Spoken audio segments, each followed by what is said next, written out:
You want the new laptop. You need to put down first and last month's rent for your first apartment. Or maybe you're looking at the tuition bill for your dream college. But across the European Union alone, consumers owe a combined 15 trillion euros. In the UK, people carry £75 billion in credit card debt. While 4 out of 10 young adults rely on credit to cover their expenses, a fraction of those, roughly 15%, actually feel confident managing it. We are aggressively marketed the buy now half of the equation, but the complex mathematics dictating the pay later reality are almost entirely obscured. Credit is not free cash. You are actively buying money, and if you borrow without knowing exactly how that price is calculated, this financial tool will quietly lock you into a lifelong trap. To understand the price tag, we have to split borrowing into 2 categories. Credit is flexible, where you borrow up to a limit, pay it off, and reuse it.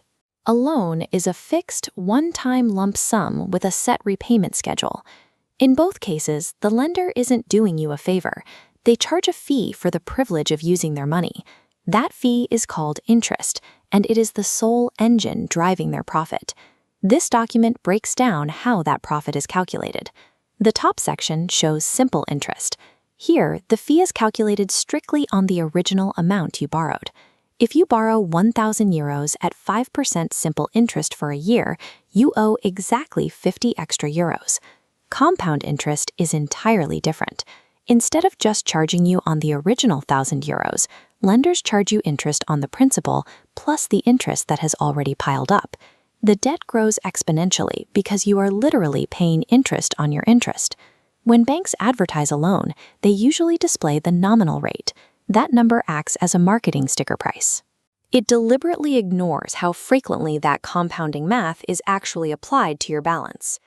To find out what you will actually owe, you need the annual percentage rate, or APR. The APR factors in the compounding frequency and any hidden processing fees to give you the effective, true cost of the loan. If you base your budget on the nominal rate, you will severely underestimate your debt. Running the math on the APR is the only way to expose the true cost of the money you are buying. But where do these numbers come from? Who actually decides the base price of the money you want to borrow? It depends on how your loan is structured. A fixed interest rate locks your payments in place for the life of the loan. A variable rate, however, fluctuates, rising and falling based on external global forces. The first invisible force pulling those strings is inflation. As the general cost of goods goes up, the value of money drops. If you have a loan with a 4% interest rate, but inflation is running at 5%, your real interest rate is actually negative. The debt is slowly getting cheaper to pay off. To keep that inflation from spiraling out of control, we rely on central banks, like the Federal Reserve in the United States, or the European Central Bank. These institutions control the ultimate lever, policy rates. They raise their rates to make borrowing expensive, which cools down consumer spending. When the economy stalls, they drop rates to near zero, making cash cheap to encourage investment. This creates a direct chain reaction. When central banks shift policy, it alters benchmark rates, like SOFR in the US or Euribor in Europe. Those benchmarks are exactly what local banks use to calculate the variable rate on your car loan or credit card. Your local personal debt is completely tethered to policy decisions made by bankers in Washington and Frankfurt. Because local lenders are taking on massive risk in this interconnected system, they need a standardized way to measure your trustworthiness before handing over their cash. They use your credit score. It operates as an adult report card, tracking exactly how you handle your borrowed money. Your credit score is calculated in 5 parts. The largest slice, 35%, is your payment history. 30% measures amount owed against your total limit. The remaining factors include loan mix, recent applications, and 15% for length of credit history.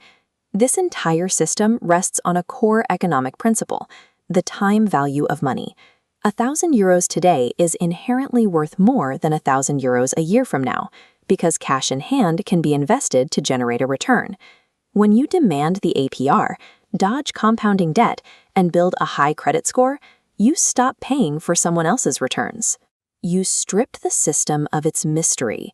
turning credit from a silent trap into a leverageable tool for building your own wealth.